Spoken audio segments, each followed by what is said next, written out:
So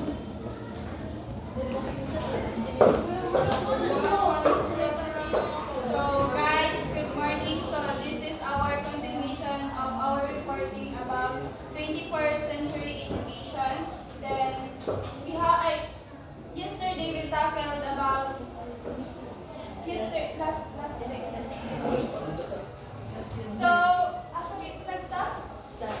Technology and internet integrated into learning. So who can give any insight about this? Or ako na lang? Ay, Kiara. Technology and internet integrated into learning since 21st century learners man ta. So kaya nato gibuhat karon nga gamit ang laptop para sa ang learning. Yeah. Very good, Kiara. So, di ba some of our instructor are sending files before we tackle the lessons of our lessons. So, that's why technology and internet integrated into learning. Ang technology is power jud kayo siya karon sa atong generation. So, next is schools redesigned as green, energy efficient spaces. So, who can give any insight about this? Nan? So, for me, my example of this kay kuan kanang instead of using our electricity for lights kay we can use a solar panels so that we can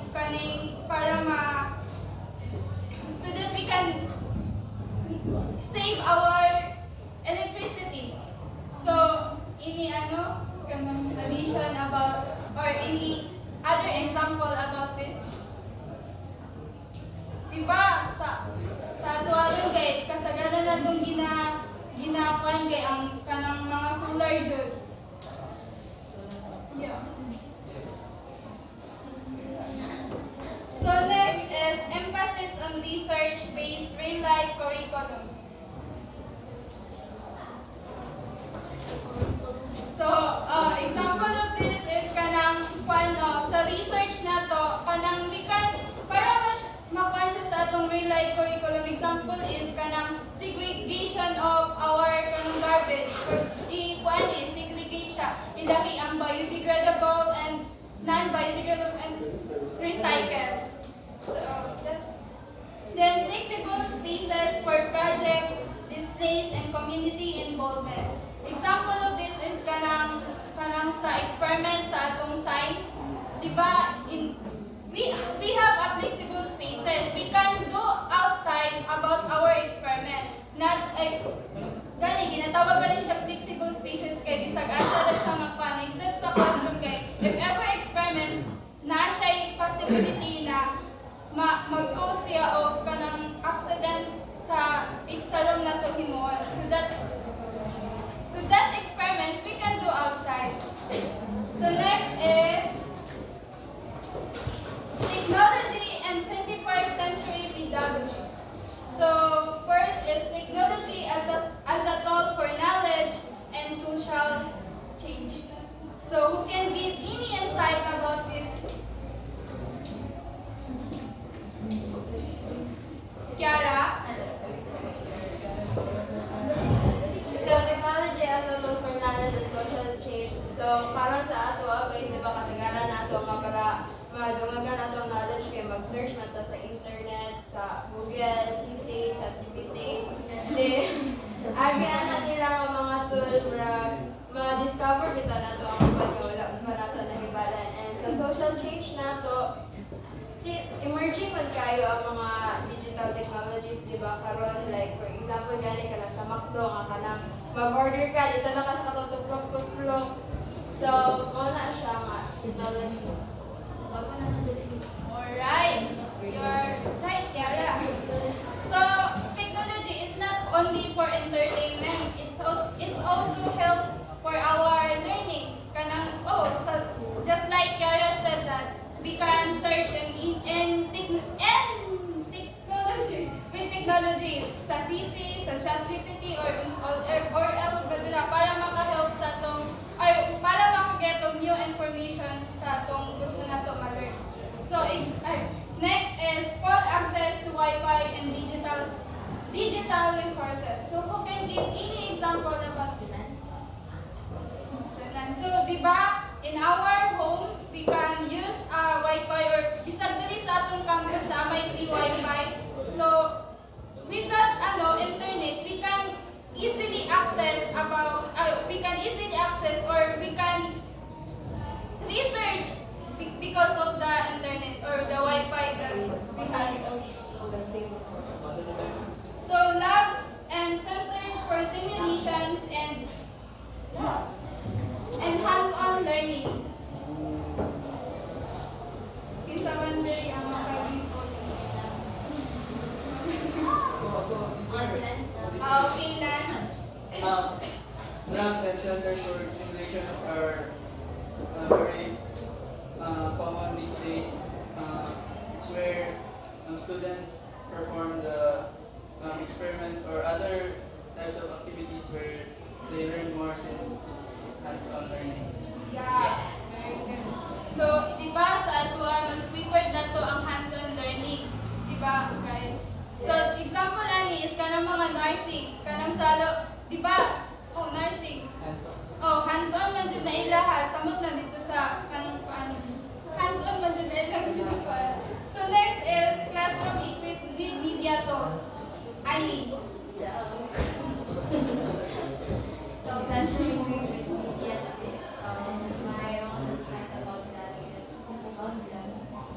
in our classroom we are surrounded by even in our home we are surrounded by our technology just like TV. So we use it for just like the TV. So it is useful for us, especially in our generation. Yeah.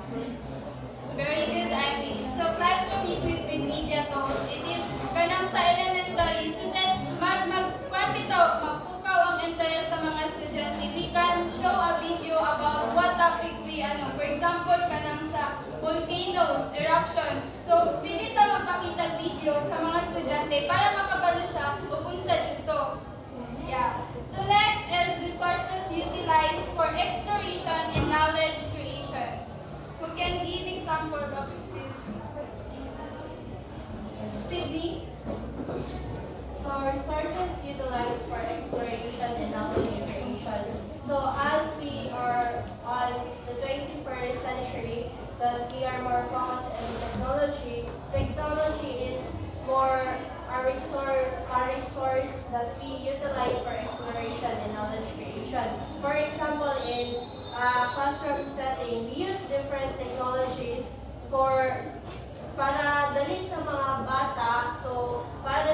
bata masabdan ang atong topic and para dali po nila makita para madali nila makita or masabdan ang atong buot pasabot. Example of that is kanang kuan in human in biology nato mas prefer man good or mas dali masabdan sa mga bata if makita nila through video or other materials na nag-use of technology. Yeah, very good.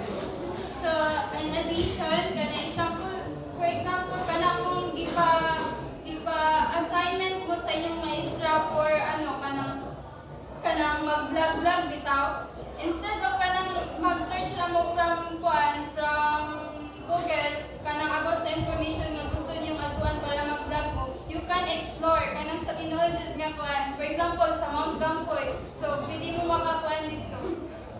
So, next is understanding 21st century learners. So, in understanding 21st century learners, according to Prince K 2001, students today are digital natives. Educators are often digital immigrants. So, in your own understanding, what digital natives? What is talks about? Yes, Aini. Digital natives react quickly. Learn experiential ang usahan natin for promotion in touch or holistic na linear. So, when we say react, when in fact digital natives, kanang natives, kanang ato ang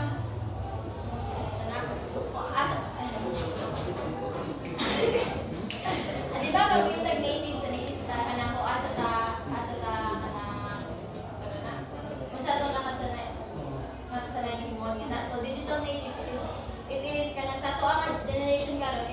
we are surrounded by technology plus digital natives kan we are using technology for kanang mahimuon na to every day. So thank you very much, Amy, for your ideas. So, Sydney. So when we say digital natives, this is our individuals who are grown using the widespread of in the era where widespread of technology occur. Example of that are smartphone, laptop, and TV. While the digital immigrants are those individuals who have grown before the widespread of technology. Or in summary, in digital natives some of our learners ay grow up with technology era na. Then while digital immigrants is need pa nila o i-adapt ang ilang So in addition sa ilang mga ideas, no?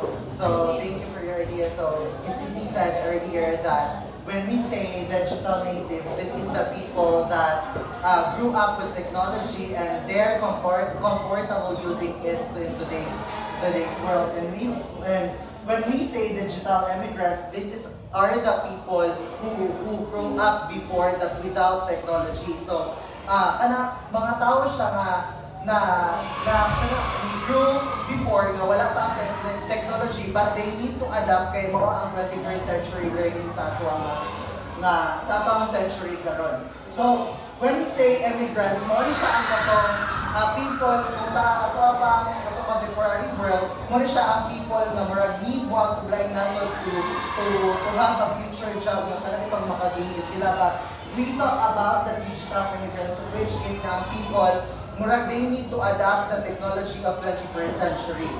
Then, reflect or sequential, rely on hearing, seeing, believing, learning is constant. So, that from Hawkins and Graham, 1994. So, student lives are immersed in media culture, phones, laptops, gaming devices, TV, and internet. So, can anyone give an insight about this sentence?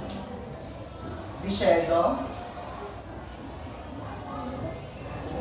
Kaning student lives are immersed. So that means that students are living with technology. They are using technology in their daily life. So they are using phones, laptops, and gaming devices, TV, and internet. So this is very common to us that we are using those devices in order to research something regarding their lessons, some topics, something we didn't really understand during the discussions. So we can make research in order for us to gain a deeper understanding about the certain topic. Yeah, so thank you for that idea. So, is there any? Yes, Shirley Ann. So, during the 21st century era, our students' lives are immersed in media culture. So, in other words, as a student, we are now living in an environment where the technology is already been part of our lives. Those media culture like phones, laptops, gaming devices, even internet are really important in our lives, in which it's like we are not able to live our life forward without those things. Kumbaga ba, we're sumpay na siya sa itong kinabuhi na if ever, it's like for example, if we go to school and our phones are left in our boarding house, ba, magkarakara ka mo kay, uy, mamuli na ka ng cellphone, marabag ka nang, ulang yung mga adlaw kung one of those things na mamili na mawala sa inyo. So thank you so much, no? Yes, that was true nga. We are on relying dyan sa atong technology like our phones, laptops, gaming devices. So students live or immersed, or students lives relying on the technology that we have in this century.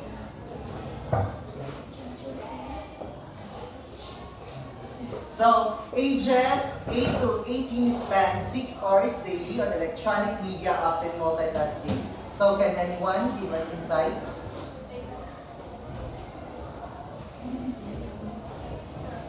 Here's Yes, I know. So from ages 8 to 18, spend 6 hours daily on electronic media of 6 classes. So using technology, we can do more. We can do kanang himot agdag ng mga butang. In just a example, in just a kanang pila ka oras lang.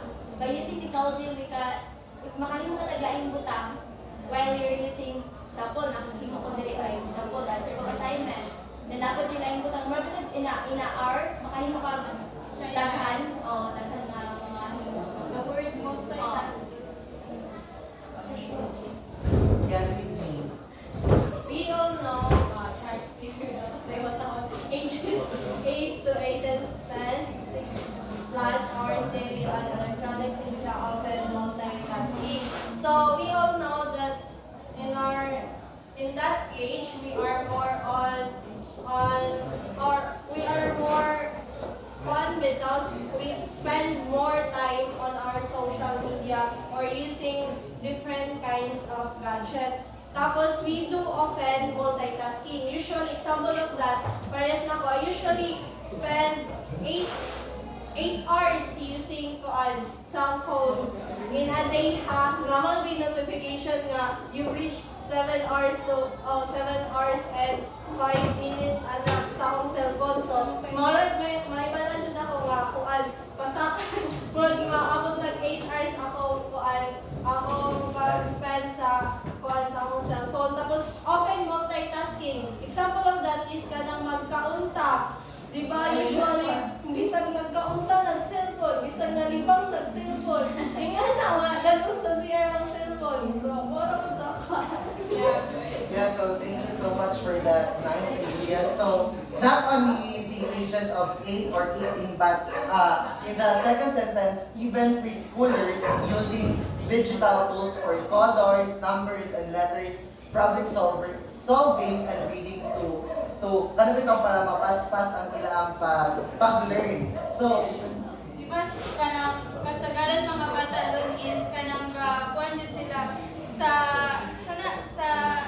cellphone. Kanang magdandaw sila gali kanang mga videos para maka-learn pud napud sila i-learn bisag para sa tuwa murag banda na sa ilaha. Pero ganahan lang sila ana kay maka-learn pud sila something. Kasagaran kay mga bata doon kay kabalo na jud kay mag-English niya. muna nabantayan nyo those children nga murag na-rely lang ang ilang panglantaw sa social media like maglantaw ka ng mga cocomelon, right? Yung mura dito, their learning comes from social media or technology so that nga ato makita karon nga mga bata kanang kabalo na sila mag-English. Yes. Ang mga bata, namin bata, mas dali ba sila For me, mas dali kay, di ba in our era kay wala man jud wala ka kay cellphone sa na elementary, nya karon na mga bata kay naana. So, feel na ako mas dali sila makakuan og information pero wait lang may positive. Oo, naman yung siya disadvantage ug advantage. So, in challenge, most use technology mainly for entertainment according to West. Diba? So, the challenge daw, kaning our technology right now in the 21st century only for entertainment and for the learning process of our students. And for the goal, to prepare students to be media literate, able to research, analyze, synthesize, critique, evaluate, and create knowledge. So, is there anyone can give insights for this passage?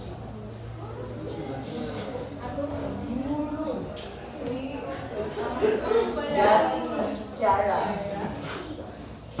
So, ang goal niya prepare sa students to be media literates. Di ba malay goal sa 21st century ron nga. Tuduan ang mga bagong tutubo about sa kanang media, and also with the help of media we were able to analyze, sabutan, and synthesize what Ma'am Elmira said nga ang mga information bitaw imo ang ma-summarize, imo karon matunan nga knowledge about sa media. And you are educated about it. Yes, thank you so much.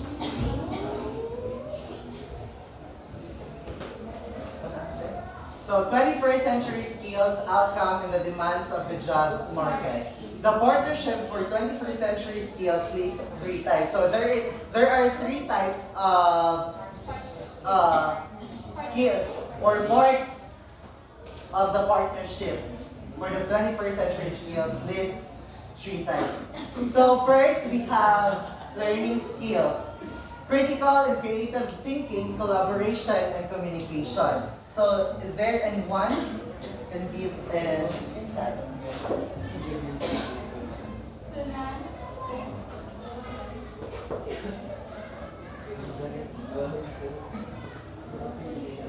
Ay.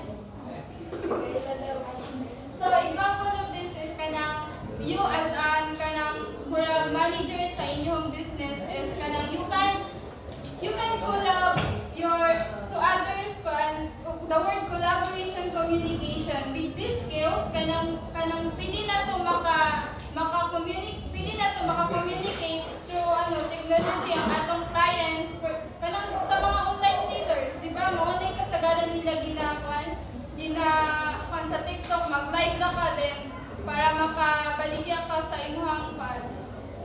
Ano examples for collaboration? So, when we say learning skill, it is the acquiring of knowledge sa ato ang karon. In 21st century, we are acquiring knowledge of sa ato ang self. So, we have a critical. Ang critical na to, in 21st century, we have ganun itong power to think more para sa for the development of ourselves. And also creative thinking, murag na siya nga, we have the plan for the future. Collaboration and communication.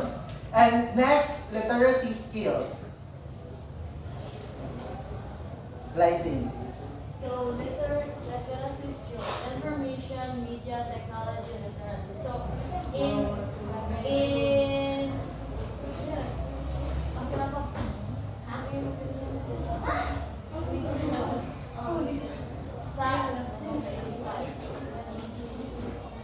business, for example, nakay business. So, para may parang sa mga tao nga naakan ang certain na baligya, kay magamit ka kung technology or kanang any kinds of apps. Like, for example, inabigay mo nga TikTok. Mag-live ka sa TikTok para manibala sa mga tao nga nakay baligya anit. Or sa Facebook, hindi ko ka mag-live, then live selling. Yes, so thank you so much for that idea. No? So literacy skills, information or media, technology literacy, it means daw that when we have our skills, we have the power to communicate, we have the power to sitaw sila ma-convince na through, for example, through sa online selling ni Glycine nga ato siyang i-convince para siya pupalit mo lang makuha na to ang literacy skills which nga we have the power to communicate effectively. Number 3 is life skills.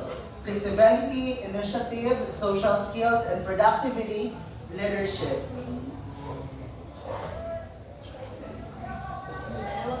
Yes, sige.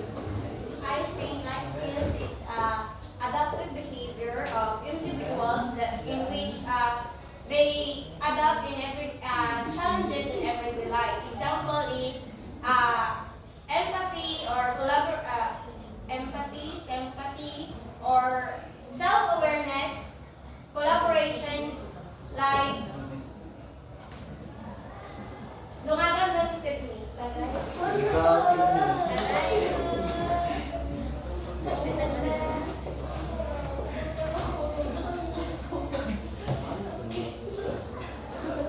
So, using the technology, in terms of life skills, it gives us information on how to be flexible and how to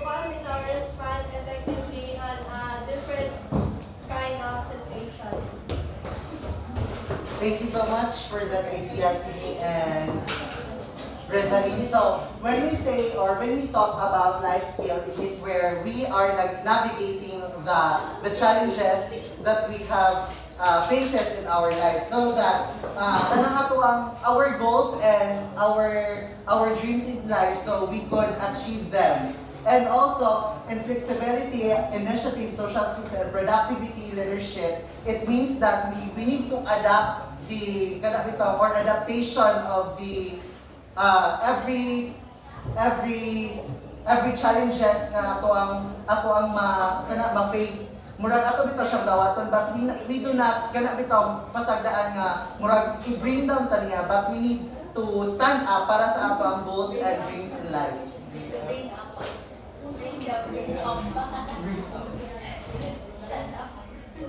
Stand up. Next, job market demands. Trade knowledge, following direction, teamwork, and professionalism. Yes, I need.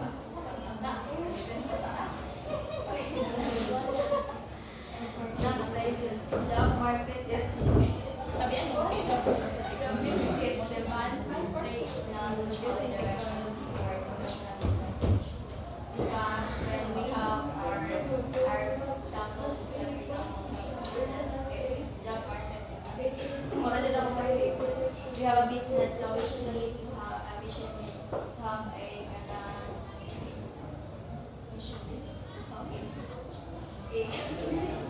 a knowledge how we're going to di ba kay ito ng technology, so we should need So, example, sige, Kara May. sa job market kay kanang trade knowledge, like kabalo ka mo integrate of technology kung paunsa nimo kanang bitaw ba security ay mabaligya bitaw ba share nimo ang ang paunsa mo ba sabay yung tawag strategize nga para magkuan ninyo ang business bitaw will grow there following directions. Then in terms of teamwork and professionalism, personal traits man na siya nimo sa imo ang trabaho. So, example of this is kanang carpenters, kanang mga tawagan na galit, Tagalog.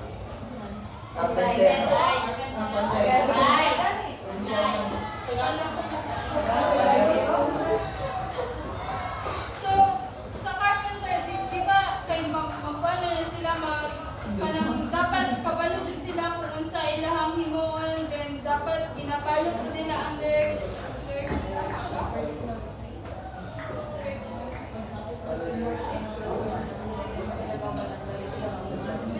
And kanang sa teamwork is to collaborate your co-workers bitaw. Sige lang. Kanang gyapon sa trade knowledge pala yung directions teamwork.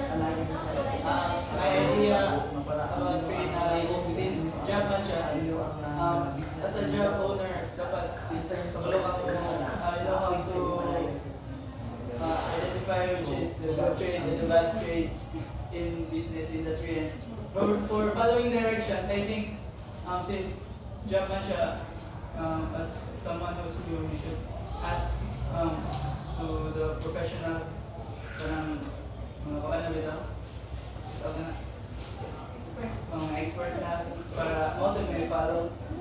So teamwork and professionalism, syempre, when you enter a certain job, you should apply that to yourself for effective business job.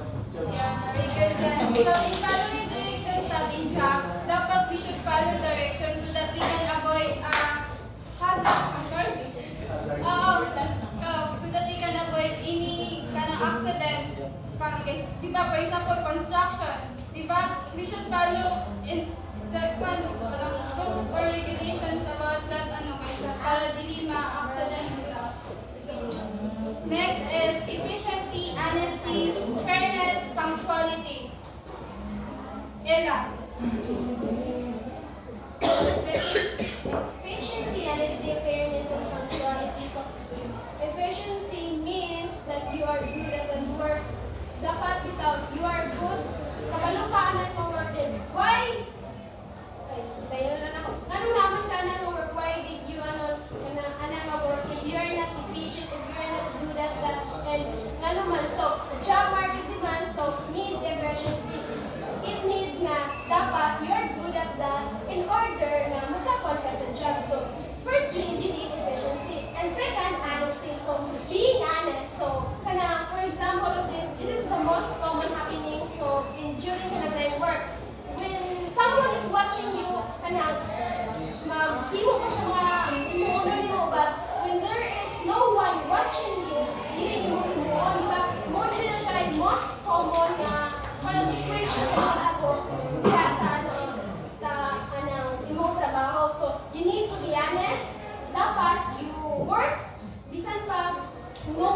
ng company. So, you need to be fair. Dili na like, you know her, she's your friend, tapos ikaw may superior niya din, pinatolerate mo siya. Dapat, hindi na mo. So, you need to be fair sa tanan in order to make good mayo nga sa inyong business. So, lastly is punctuality.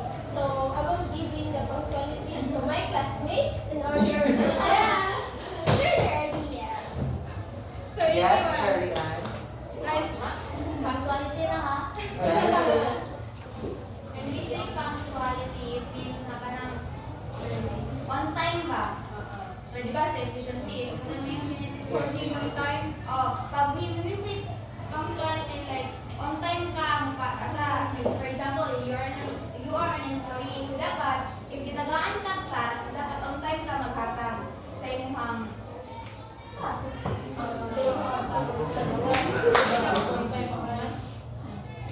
Fit me. When I say, ang mama mo kay nga na bases bitaw. Ang word lang ay efficiency. Ay, efficiency. Ay, okay. Well, when we say efficiency, it is the skills of individual to do the task in a short amount of time. So, murag paspas siya, dili bitaw need og kuan daghan pang effort, daghan pang mga buhaton niya, but efficient siya, murag paspas siya in terms sa mga niyong galing niya mahuman. Next, the ability to adapt to rapid changes and evolving technology. Yes, by Lance. Ability to adapt to rapid changes and evolving technologies. From the word itself, to adapt. So in job market demands, for some observe na to, dali kayo mag-change ang mga trend, mga technologies pa. So as someone nga kuhan ka sa job market, you should know how to adapt to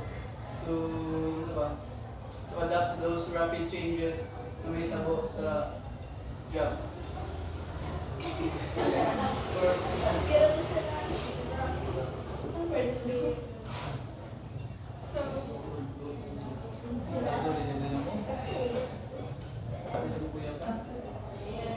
Sakto na to kay Lance.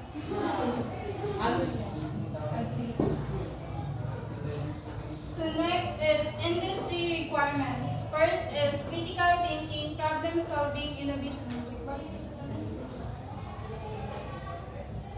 Then collaboration and communication across media, flexibility, leadership, and creation of useful new ideas. Then schools must align curriculum with industry needs to prepare students for success in the information age.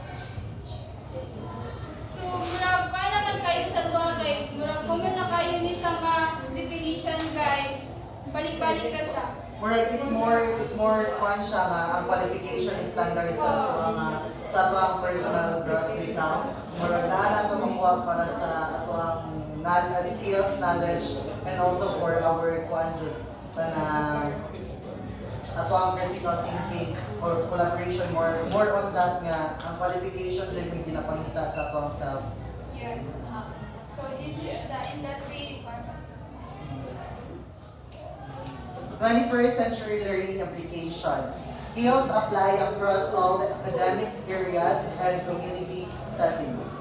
So, can anyone give an insight for this sentence? Skills apply.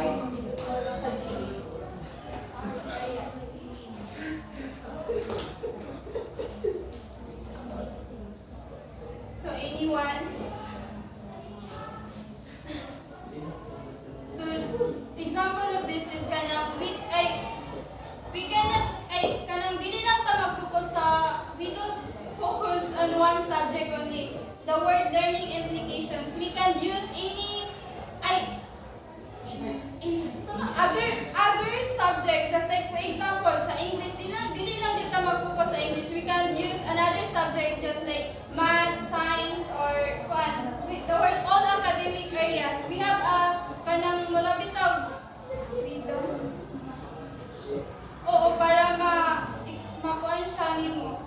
dili lang jud ta mag-focus sa English. So when we say learning application, it is the impact or the result of the kanang giingon nato nga all academic areas which are we are adapting the every subject nga nasa atong curriculum right now. So that nga ang ato all academic areas and community settings we are applying on it for ourselves. Nga we can gain learning and knowledge through this all academic areas that we have in the curriculum. Teachers should integrate cross-disciplinary skills. First, research methods across subjects. Second, communicating scientific technical concepts. 3, using emerging technologies and multimedia. 4, presenting reports to a specialist. Is there anyone? Yes, Sydney?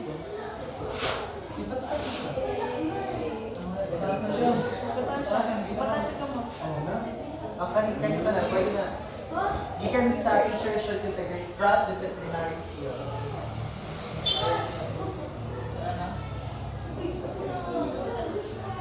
Sige. So, teachers should integrate cross-disciplinary skills.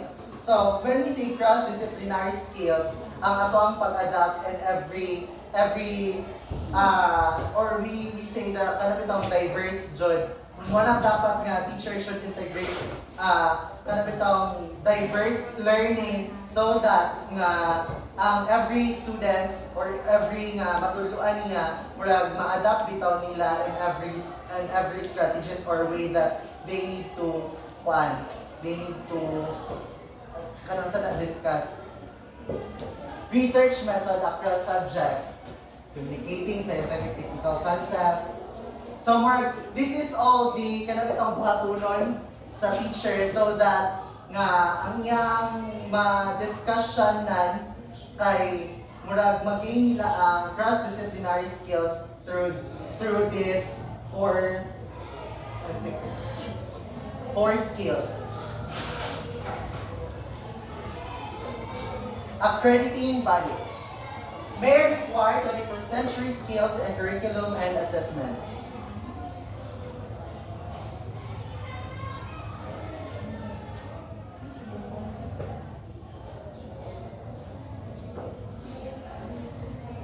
So in accrediting bodies may require 21st century skills and curriculum assessment. It is where 21st century how paunsa siya ni dagan or paunsa siya ni nahitabo so that nga murag na improvement mahitabo sa 21st century learning sa across the curriculum sa nga which curriculum murag na planning the rate through plan and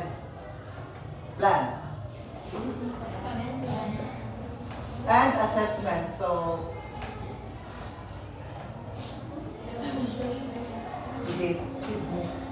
when we say accrediting bodies, this means the organization that can evaluate the needed topics or plan in the curriculum. So, ingon pa, nakastate niya ang accrediting bodies daw may require 21st century skills and curriculum and assessment. When we say 21st century skills, that involves kanang skills nga. Example of that is adapt effectively in terms of using technology and using their critical thinking to analyze different topics and curriculum. So when we say kasagaran mo in curriculum, marami daw siya na need of skills nga kanang bitaw real world skills nga kanang knowledgeable ka, dali ka maka-analyze when it comes to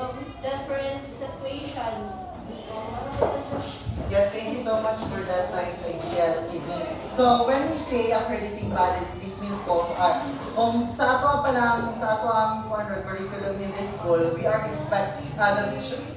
expected not only to teach content but but also to assess how students apply knowledge in real world situations. So, for example, student instead of memorizing for example sa ato ang quizzes, instead of memorizing, we need to analyze. Yes, sa other example is kanang sa tawag questions, mga question like need na to og analyzation para makuha na to ang best answer. And we need to read, analyze, and understand jud para na to for the better future. Para ma-apply.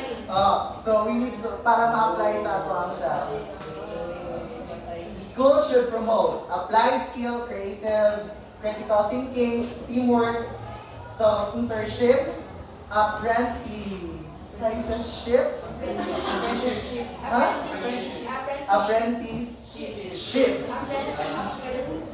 apprenticeships, volunteer work as alternatives for credit. Unsa ni siya?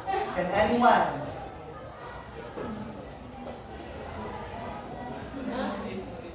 Yeah. Kara. Sa internship, apprenticeship, volunteer work as alternatives for creative, kay murag katulad tao, kailangan mag-OJT tao, inana, mag-intern ka, apprentice, kay school should promote man daw mga inana nga, murag makatuod ka while in the journey ka sa pag-eskwela. Like, for example, kay mga-apply na ka, na-apply ka na credit na kuhaan ka na, nag-practice ka, na kay skills. Yeah, very good. Just like what Kiara said, is kanang example sa OJT, example sa computer science, sa ComSci, di ba? Ilang OJT is nag-focus din siya sa computer. So that if kanang makagraduate sila, then makapan sila job, they don't, kanang kabalo na sila o paunsa to. So, what the example for that? Next. Information rapidly change today's facts may false tomorrow. Future job may not yet exist. Students must learn to process, analyze, adapt, and apply knowledge in real lives. So information rapidly change. Today's facts may be false. So, for example, sa ato ang phone, makita nato ang mga information, different information nga ato ang makita through watching kanang TVs or sa phone nato nga information rapidly change. Bisan mao ni ang tinuod, mura bitaw na po lahi nga mo credit nga para ma-false na po dili. Then it will kanang masig tawag ana ma-spread ang false na information. Future jobs may not exist yet. Dili sa wala pa. Time sa. Sige, student must learn to process, analyze, adapt, and apply knowledge. Muna ni kanina, no? Yes, sir. School must prepare students beyond tests for success in life, college, and work. So, nakaagi naman dyan tag elementary, high school, ang college, tunga na. Ha? Ay, wala pa. Right na pa sa 1/4 plan.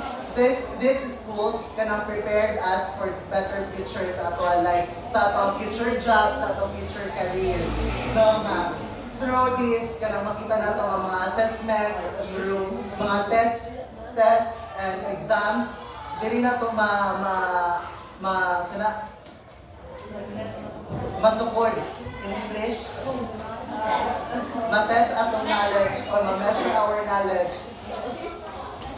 And purpose of education, equip learners with adaptable skills, social and historical awareness, and vision for the future. So, when we say purpose of education, muna siya nga, we're prepared sa learners to go further for our lives.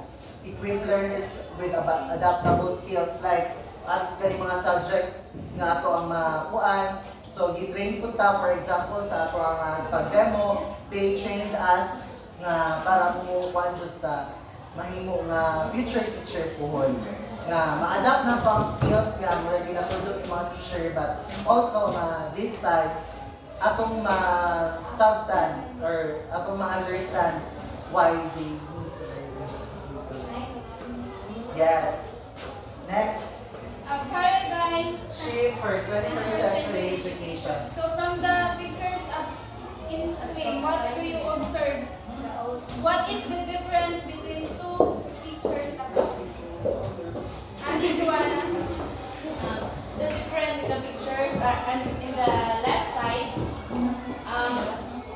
no computers, and then the other side are more on technologies. Ang board, traditional ng poston. So, makita mo din na to. So as you can see, the difference between the two pictures above is kanang sa before 21st century education, we don't use kanang computer. We use textbook for lectures and for the lessons that we had In 21st century education, the technology is kanang nagkuan na siya ng group.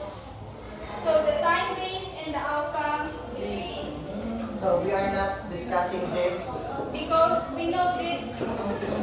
because this is very taas.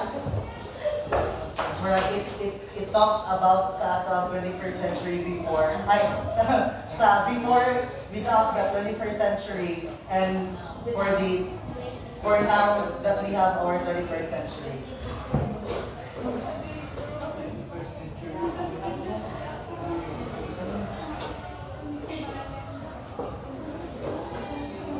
So paradigm shift 20th to 21st century education.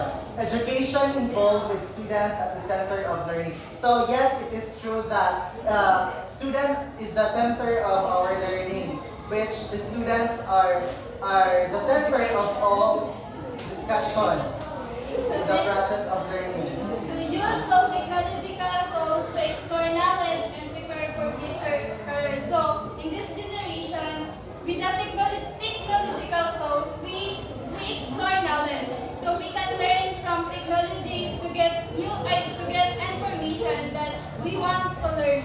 So technological tools, it means that we are preparing for the opportunities that we faces on the future careers or future jobs that we gain for our preparation for this learning sa college.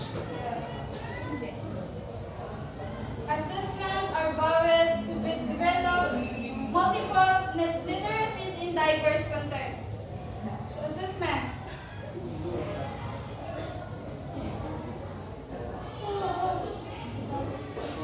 Teachers act as facilitator, not just lecturers. So, are you agree with that? Yes. Why? Joanna.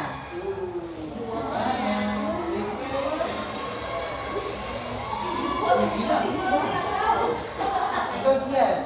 Why?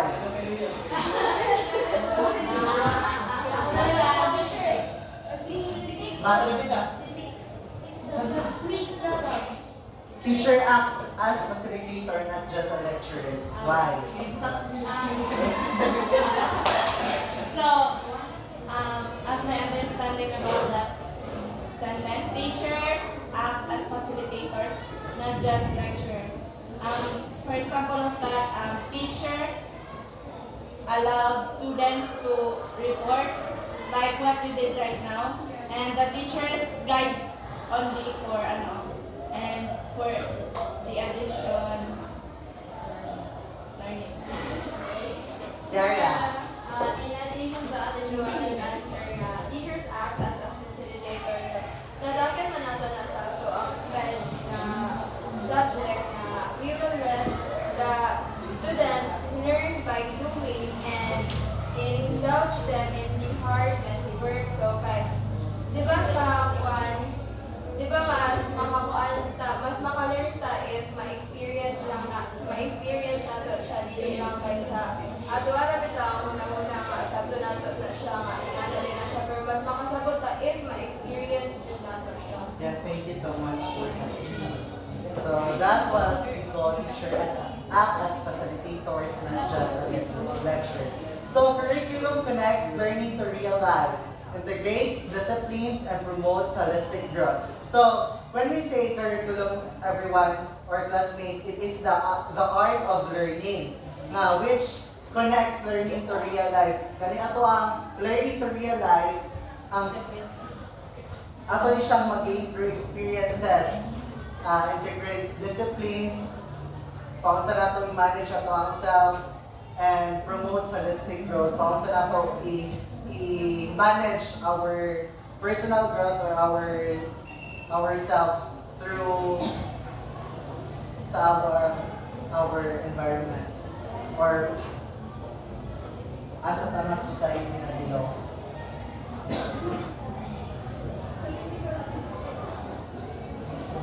The critical attributes of 21st century education. So education is constantly evolving. We know that education today is constantly evolving because of technology. Because of the technology. A paradigm shift changes how teaching and learning are delivered. So a paradigm, di ba, as you can see the two pictures lately, yeah, na kuan jud siya kanang kung paunsa na change ang before the 21st century era. So teacher must develop essential knowledge, skills, and values to meet student needs. So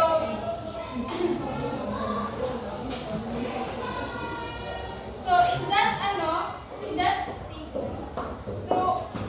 kanang ang the teacher allow us to use technology for research so that we can gain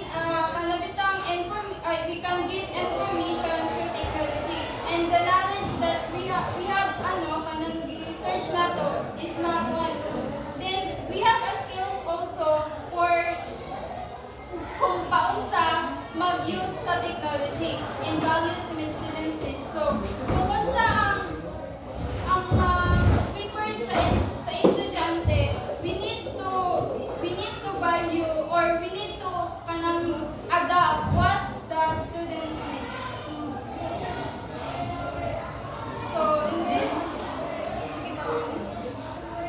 parts na siya sa the critical attributes of 21st century education.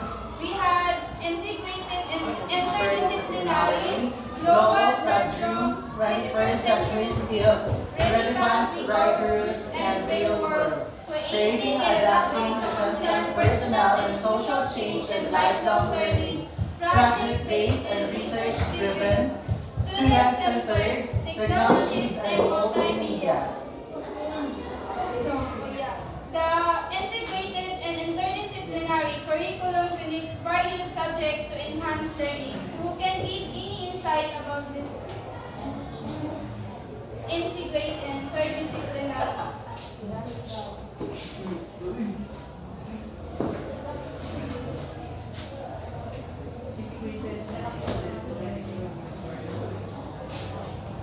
Yara,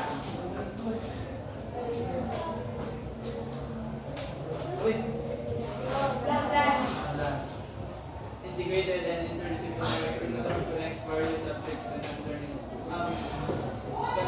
Interdisciplinary means, using not just one subject. Yes. It connects various subjects for more understanding to deliver to the students to enhance learning.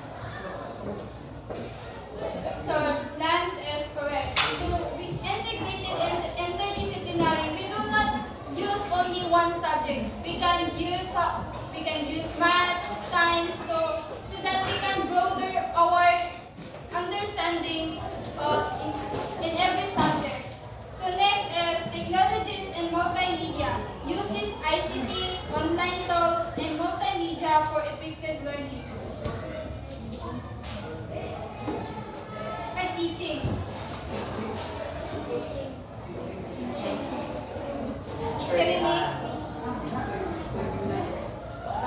Technologies and multimedia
world issues.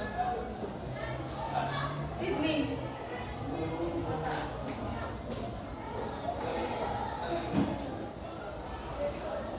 Global classroom prepares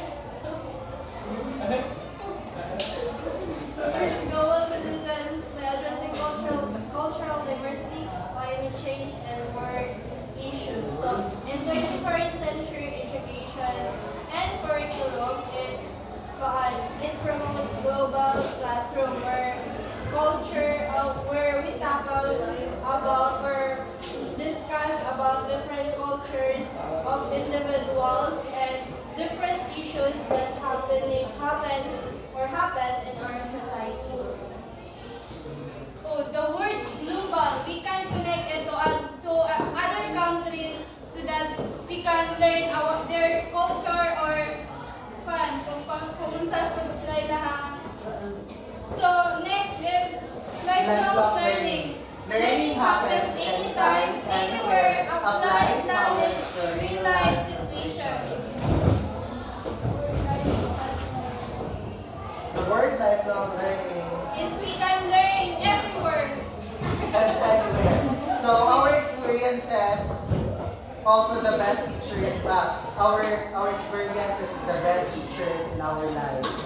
We are not telling na makuha na itong gusto, but also we are gaining through our experience the knowledge and learning.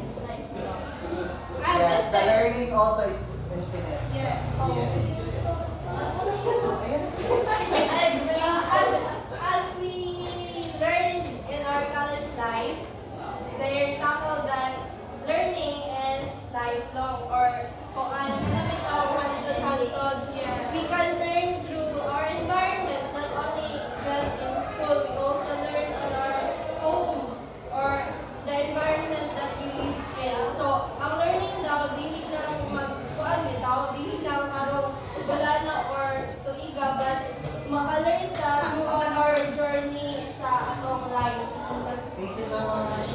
Student-centered, number 5. Focuses on learners' needs, diversity, intellect, and learning styles. So, student-centered. So, the students are the center of the teaching, di ba? So, in focuses on learner needs, dapat, for example, kung asa sila interest, or kung asa makakuha nila ma-boost ilang confidence, o ilang strength, like, we need to, kuhaan ka ng dapat, kung unsay ganahan sa estudyante mo, atong ikuan nga strategy. Diversity, interest, and learning styles. Oh my God. Wala pa. So, 21st century skills develop critical thinking, creativity, problem solving, decision making, and ICT literacy. So, through that 21st century skills, we use a technology so that we can be creative and we can do a problem solving, decision making, and we can be in ICT literacy. So, next, Project-based and research-driven. Encourages active learning through project, investigation, and research. So in project-based and research-driven, it is very important that 21st century technology, because we are now living with diverse world where we have our problems, the issues that we have. So we can use technology or we can use research-driven for us to know nga naa pa siya'y solution nga mabuhat sa ato. Either have a solution for the issues that we have in our surroundings. So, next is Relevant, relevant, rigorous, rigorous, and and real real world. world. Connects classroom learning with real-life experiences. So, di ba, in this kaning kita, guys, we connect the way we explain or the way we connected to our in real life experiences so that kanang para sa naputay ma-learn sa every opinion of others. Dito na lang ikuto. So we are not done yet, but we Kaya